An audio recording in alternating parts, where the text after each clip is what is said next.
I want first of all to echo the words that the Senator for Vihiga has said, that we as ODM are extremely proud of the campaign that was run by our party leader, the Honorable Raila Amolo Odinga. We are extremely proud, Honorable Speaker, because even some of us who are way younger than us were envious of his energy to put in all those hours of flights, to go to all those capitals, to go and speak to all of those people so that they can be able to support him. There is consensus across the country, Honorable Speaker, that there was nothing wrong with the candidate. We presented the best possible candidate Kenya could have. If you look at his stellar experience in public life, even on the continent as the AU infrastructure envoy for the past few years, Honorable Speaker, we had the best candidate we could put forward.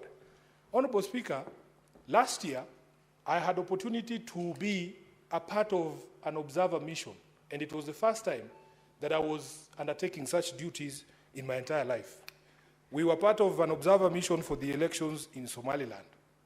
And that is when, Honorable Speaker, I came to realize that sometimes that the decisions that are taken in our internal borders or in the borders of one country, we think sometimes that they are entirely our decision.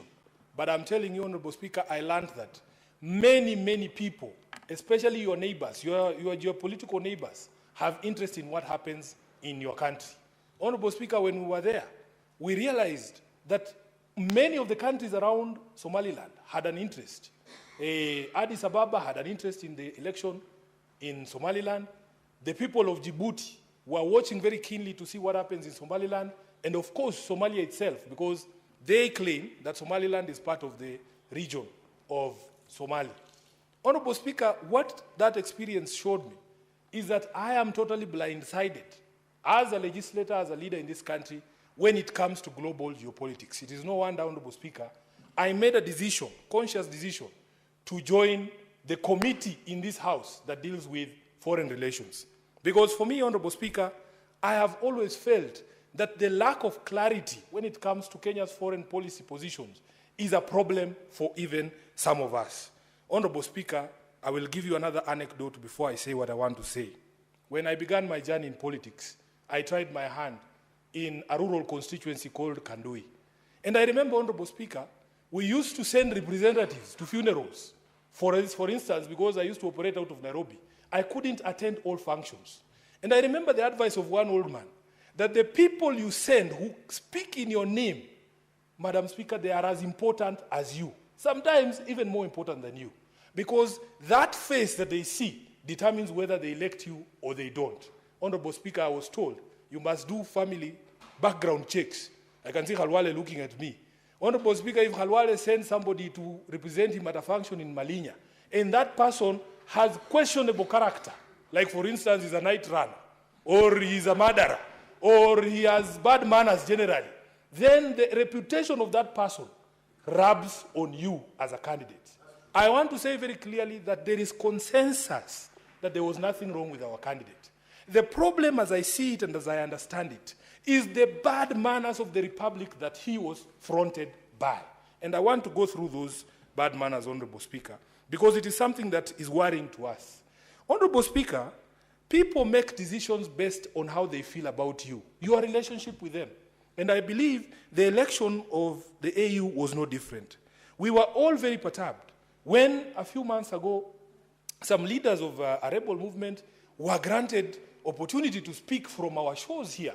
And Honorable Speaker, this I want to draw the distinctions between what Raila Odinga believes in, the things that I know he believes in, and the positions that have been taken by our country that are diametrically opposed to the things that he believes in. Raila Odinga is a Democrat. He would never support the appending of power other than by means of democratic processes. He would never support a situation where you have people who are threatening peace and stability in a neighboring country, and then you grant them, a stage for them to be able to perpetuate this division in their own homes. So therefore, Honorable Speaker, you have this Pan-Africanist who believes in democracy, who believes in the democratically elected government in the DRC, and then you have your own country, the sponsoring country, allowing rebel movements to have a stage in our own republic to say things and undermine democratically elected governments back home.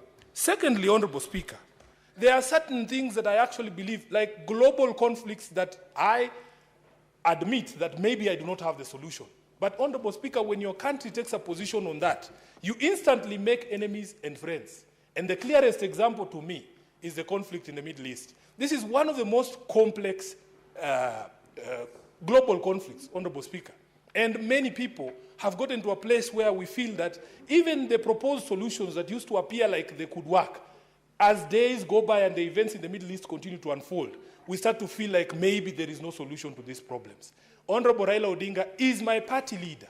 I have had him publicly take a position to support the Palestinian people and say that they have a right to a home. Honorable Speaker, that is the position of the candidate. But what is the position of the sponsoring country? Honorable Speaker, when the sponsoring country takes up an opposite position to the candidate, then it presents a problem.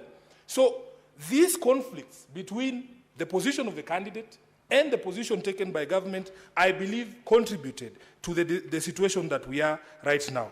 Honorable Speaker, of course, all of us know that once conflict erupted in the DRC, there are certain notions, especially from countries and players in that particular country, that Kenya's position was not a position that was advancing the security and peace of the DRC. Honorable Speaker, we have a very strong voting bloc, the Southern African Development Community. You know the position that they took at the AU. One of the biggest countries and most influential countries in that particular bloc is South Africa. South Africa lost 13 soldiers out of that eruption of violence in Eastern DRC just a few weeks ago. The feeling that I have seen amongst many of these people is that that conflict and that emergence of violence was mishandled by the regions, and especially by Kenya. Honorable Speaker, the evidence is in the fact that when our head of state called for a regional summit to discuss that conflict, in fact, the DRC refused to attend. Honorable Speaker, these political decisions that we make here internally, Madam Speaker, they have global implications. The positions we take as a country have implications of how the rest of the country, the world views us and our standing in the community of nations. Honorable Speaker, most of us were shocked. Just a few days ago, I was sitting at KICC, and there was a red carpet rolled out, and there were very lovely ushers there. And I remember asking them, and they were all dressed in a shade of red, I think. Point of information. It's called... Point of information. Point of information. Would you wish to be informed by It's Senator? going to mess my flow of Senator thoughts. Eddie. But let him inform you. Senator Eddie, do not mess the flow of thought from the Honourable Senator's submission.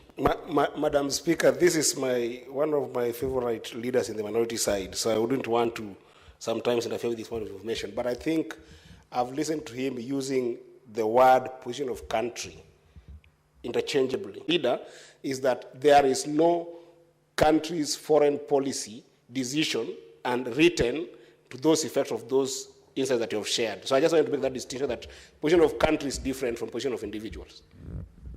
Thank you, Honorable Eddie. I think I meant the position of the state of the Republic of Kenya as enunciated by the head of state, the Honorable Dr. William Samoei Ruto. And Honorable Speaker, when countries deal with you, the position is articulated by the head of state. I mean, if you tell the people of Djibouti to tell you what the position of Kenya is on an issue, they will most likely go with the position that has been enunciated by the head of state. Honorable Speaker, I was on the question of the presence of the RSF from the Sudan in Nairobi. Again, Honorable Speaker, the newspaper reports were that they were here to sign some pact that was going to put in place a new government in the Sudan. Why are we meddling in the situation in the Sudan when we know there are two warring factions? We used to play a role of mediator. When the president was President Moi, he was known for being a peacemaker. This country used to be known as a diplomatic hub where these global and regional problems were resolved. But it is no longer the case because we appear, at least the appearance of intermeddling with the internal affairs of our other countries and especially our neighbors is hurting our image. So, Honorable Speaker, after that vote was taken, I have seen a lot of submissions and people talking and saying, oh, there were Kenyans who are unpatriotic.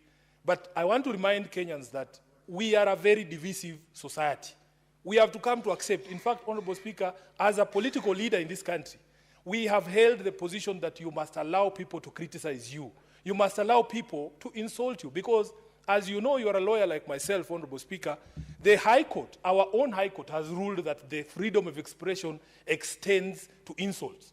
That there is no requirement, and Senior Counsel is here, he can tell us, there is no constitutional imperative that when somebody speaks to you, they are nice to you. There is nothing like that.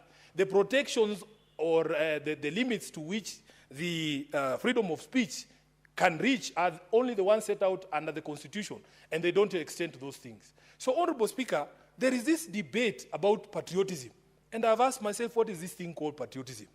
Honorable Speaker, we live in the city here, and in Nairobi we have one simple rule. If you love me, I will love you back. But if you do not show me love, there is no way you can expect commensurate affection from me. It is that simple. You love the people and the things that love you back. Honorable Speaker, when you speak to many of the young people, they feel that this country does not love them.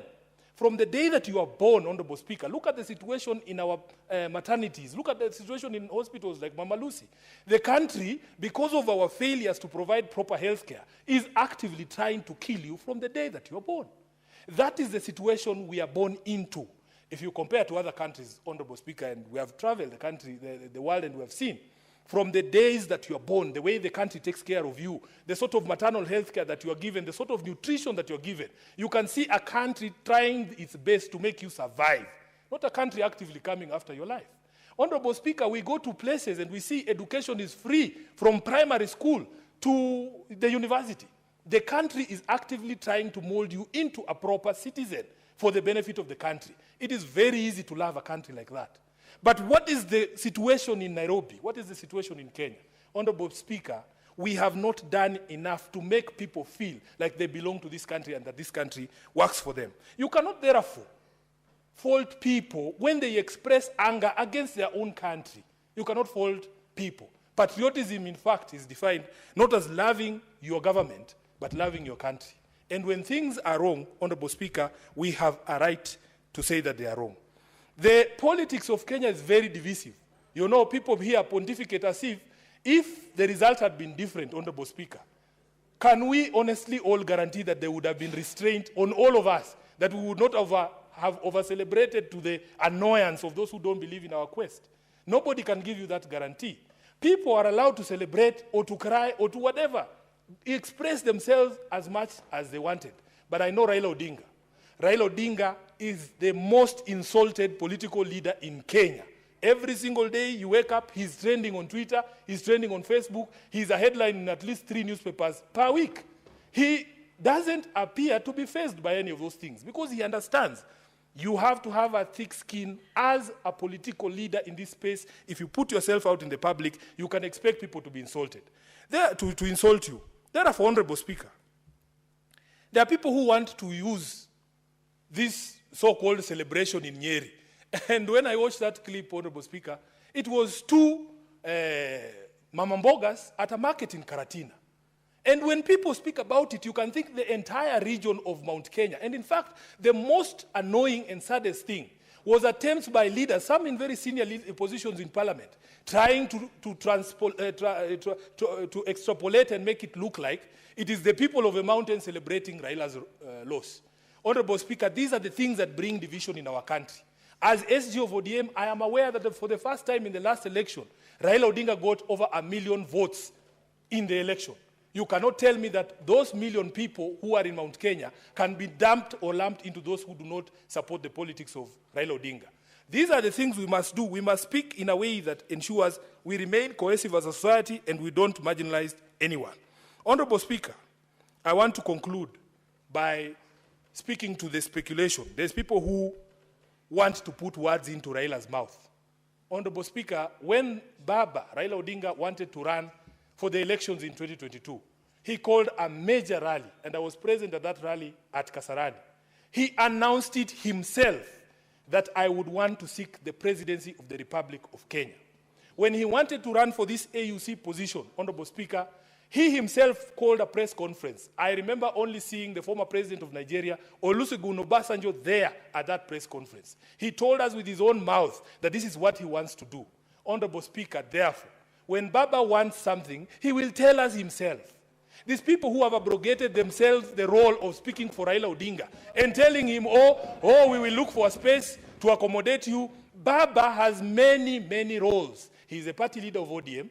He's a leader of opposition. He's a father. He's a husband. He's a grandfather. He is not idle. Baba is not idle. He has things to do. So please, these people, I have seen even some colleagues from this Senate coming up and proposing ridiculous things like amending a constitution just to look for a position for Raila. What do you mean? In fact, as the father of this constitution, it insults Raila greatly if you can stand up and say you are going to amend a constitution just to look for a seat for him. That is not what he fought for. That is not why he fought for this constitution, Honorable Speaker. And the leader of the country today is the one during the campaigns who told us that for a change, we must stop looking for positions for leaders. Let us start with the Mamamboga. Let us start with the Boda person. Let us start with other people, because all this time we have been talking about leaders. I want to say without fear of contradiction that if Baba wants something, he will tell us himself. All these people running around and saying, oh, we will look for this, we will look for that. How do you know? He's not interested. Has he told you he's interested? And he has a mouth for himself. Do you know, Honorable Speaker, that despite me being the SG of ODM, I do not speak for Raila. He has his spokespersons. He has his spokesperson. I speak for organs of the party for which he is a member. But I cannot speak for Raila Odinga because he has his own mouth. He has his spokespersons. So please, we feel insulted as members of ODM when people run around looking for small seats here and saying, oh, we want to propose him for this, want to propose him for that. It is entirely disrespectful to Raila Odinga for you to run around claiming that you are looking for a position to accommodate him. He is not idle, as I say. Honorable Speaker, I want to conclude by saying we are extremely proud of Raila Amolo Odinga. Some of us chose not to be emotionally invested in this particular campaign because, Honorable Speaker, we have been through painful moments. Some of us, I had been elected for the first time in 2022 as Senator of Nairobi. I never got opportunity to celebrate that win because my party leader had lost the most important position that we were looking to get. Honorable Speaker, we were depressed. When you see us here, we might appear in public like we are rocks. We are not. These things have an effect on us as people. We want to be left alone. We want to be left alone, Honorable Speaker, and we want people to respect our father. We want people to respect Raila Odinga.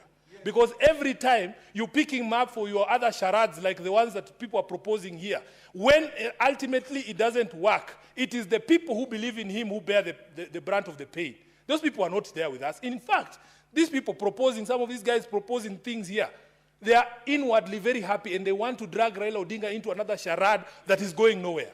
We want to tell the people of Kenya that it is only you are the ones with the power to determine the future of Baba Raila Amolo Odinga. Nobody has the right to tell anyone in this country to retire or to come out of politics. You are not the one who put him into politics. Allow Baba to make the decision himself. And Honorable Speaker, if you allow me, because my time is over, I want to read a quotation from Martin Luther King. This quotation hangs on the walls of Raila Odinga's office in Upper Hill. Honorable Senator Eddie, please, if you can hand me my phone so that I don't move from here. Because there are people who have been threatening us, Honorable Speaker, that when we say these things, they think, oh, you are going to be kicked out from where? From what position? These positions are not permanent, Honorable Speaker. These positions are here today and tomorrow they are gone. Add the SG. Please, just to read this. Senator, I'm adding him 1 minute to read out that quote. Honorable Speaker, Raila Odinga has a very famous office at Capitol Hill in Nairobi. If you go into that office, there's a quotation from Martin Luther King that hangs on his wall. And it goes like this. You may be 38 years old as I happen to be. And one day, some great opportunity stands before you and calls you to stand up for some great principle, some great issue, some great cause.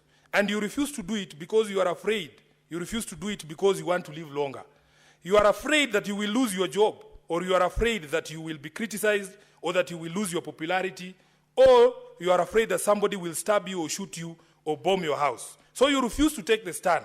Well, you may go on and live until you're 90, but you are just as dead at 38 as you would be at 90. And the cessation of breathing in your life is but the belated announcement of an earlier death of the spirit. Honorable Speaker, those people who have been wagging this AU thing on our faces and gagging us, that thing has now been taken. We are unshackled. We are going to speak. I thank you. Asante sana kwa kutazama Ruto'S TV. Huyu amekuwa ni Edwin Sifuna, AG wa ODM, ambapo anasema kwamba Raila Odinga yupo pamoja na William Samoei Ruto, kwamba Raila akona msimamo wake na yeye ndio spokesman wake yeye mwenyewe, na ana spokesman ambaye anaweza sema yale ambayo yatakuja kufanyika hapo mbeleni, kwamba Raila Odinga bado akona ile uwezo wa kusimama mwaka wa 2027 kama rais, na ameweza kuambia wale wanachama wa UDA ambao wanajaribu kutengeneza kiti cha Prime Minister kwa Raila Odinga waweze kukomesha hayo. Ameweza kuongea yale yote ambayo umeweza kuyasikia kwenye hiyo video. Sijui na maoni gani kuhusiana na alichosema Edwin Sifuna. Kama uko na maoni niachie hapo kwenye comment section. Kama hujasubscribe na kuomba uweze kusubscribe kwenye Ruto'S TV, au sio? Asante sana kwa wakati wako kwenye support ambayo umeweza kutupea kwenye Ruto'S TV, na waomba tuweze kufika 1030 kwenye subscribe, au sio? So subscribe hapo ili tuweze kuwa mbele pamoja, au sio? Mimi nakuomba tu uweze kusubscribe, finya notification bell, ndio wakati wote tutapata habari kama hii unakuwa mtu wa kwanza kuipata. Hadi wakati mwingine, nakutakia jioni njema. Asante sana.